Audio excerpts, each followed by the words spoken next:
We guide you through how to use Xero accounting software. First, sign into your Xero account and complete your business profile if you haven't already. From the dashboard, you'll see shortcuts to invoices, bills, bank accounts, contacts, and reports.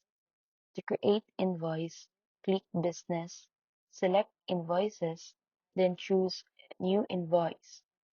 Enter your customer, add your products or services, and click Approve and email to send it. To record expenses, go to Bills to Pay, create a new bill, enter the supplier details, amount, and due date, then save it.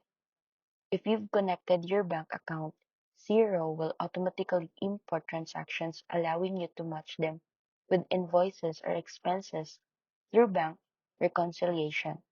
You can also add contacts, manage inventory, and generate financial reports like profit and loss or balance sheets from the accounting menu.